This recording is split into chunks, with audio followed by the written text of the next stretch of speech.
আপনাদের মাঝে নতুন ভিডিও নিয়ে আসলাম পোটলেকায়া ফ্রাই।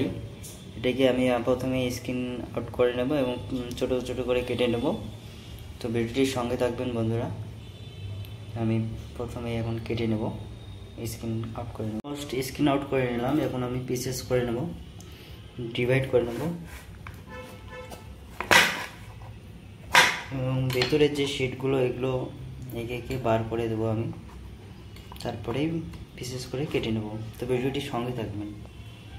তো আমি এইভাবে পটলগুলোকে কেটে নিয়েছি কুচি কুচি করে, আপনারাও কেটে নেবেন। তো প্রথমেই আমি সল্ট দিয়ে একটু মেখে নেব, ভালো করে মেখে নেব, যাতে কিনা এর যে একটা আঠা টাইপ থাকে সেটা বেরিয়ে যাবে এবং যেটুকু এক্সট্রা ওয়াটার থাকবে সেটা বেরিয়ে যাবে এবং তারপরে ওয়াশ করে আমি রান্নার দিকে যাব। তো ভিডিওটির সঙ্গে থাকবেন আপনারা বন্ধুরা লাস্ট অবধি, তাহলে বুঝতে পারবেন নতুন একটি আন্ধ্রা প্রসেসের পোটলেকায়া ফ্রাই।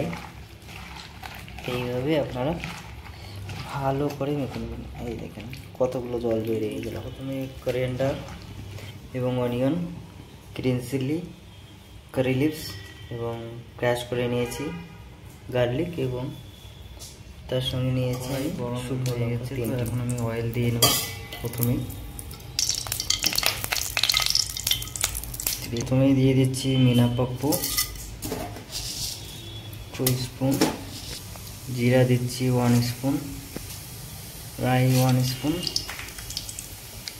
এবং ক্র্যাশ করে রাখা গার্লিক দিয়ে দিচ্ছি অনিয়ন কিছুটা এবং দিয়ে দিচ্ছি গ্রিন চিলি,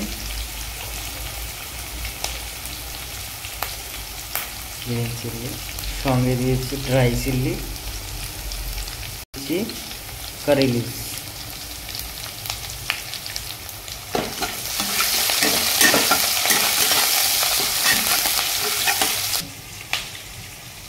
এভাবে এখন আমি অ্যাড করে দেবো পোটলেকায়াগুলো। এইভাবে চিবিয়ে দেবেন। ওই যে আমি সল্ট দিয়ে রেখেছিলাম, অবশিষ্ট যে জলটা ছিল সেটা এটা।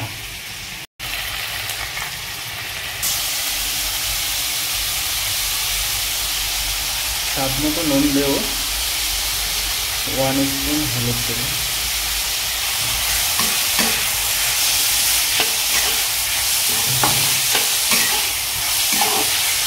এবার আমি মিডিয়াম লো ফ্লেমে মিনিমাম 10 থেকে 15 মিনিট রেখে দেবো, এইভাবে কুক করে নেব।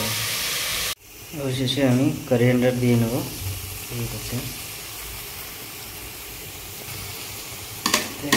করিয়েন্ডারে একটু মিলিয়ে নেব।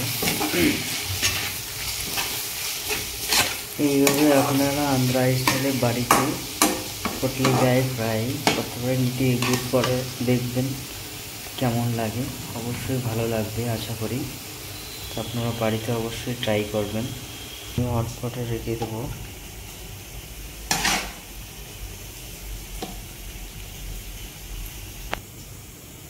তো ভিডিওটি ভালো লাগলে অবশ্যই লাইক কমেন্ট শেয়ার করবেন বন্ধুরা।